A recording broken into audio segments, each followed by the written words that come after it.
Whatever you do not think of a white bear.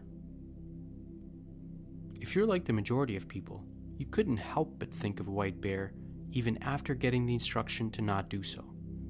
How does that happen? According to a large body of research, people have very little control of the thoughts that they think. Thoughts, for the most part, think themselves.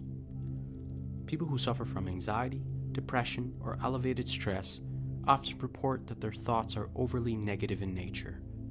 People who suffer from these conditions often say they have thoughts such as, "I'm no good," "My future is bleak," "I am a failure," "I'm going to embarrass myself," "Something horrible will happen," "I won't be able to cope." In fact, people with elevated anxiety, depression, and stress experience a running commentary in their head that is composed of mostly negative or unhelpful thoughts. These thoughts, people report, are involuntary and automatic. They think themselves. Yet, even when they're that automatic, they can cause so much suffering and distress, since your body and mind reacts to these thoughts as if they're truth. You react to these thoughts and you get swept away by them. Imagine you're at a busy train station. Trains pull in and out of the station, and each train carries on it a certain message or thought, positive, neutral, and negative. You observe as these thought trains come and go, without reaction, with a sense of curiosity. Where do the thought trains come from? Where do they go?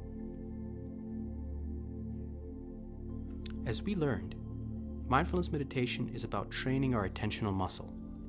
You learn to notice things on purpose, with balance, curiosity, and acceptance. In the upcoming mindfulness meditation practice, you will learn to pay attention on purpose and acceptingly to your thoughts.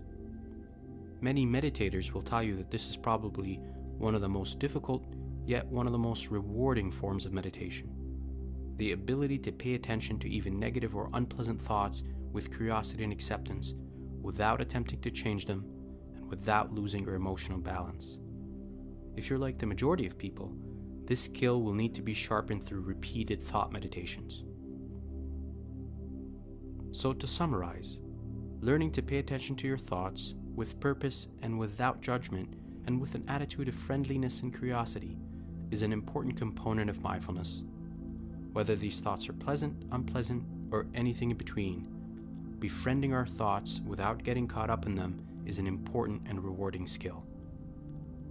Remember, the more you practice these meditations on your own, the better the outcomes will be for your mental health.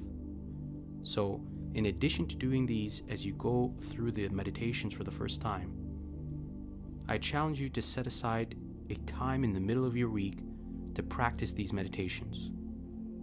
The abilities related to the purposeful and non-judgmental direction of your attention are skill-based, which means that the more you practice, the better you'll get at them, and the bigger the mental health rewards will be. When you're ready, go to the following page to hear an audio of guided thought meditation.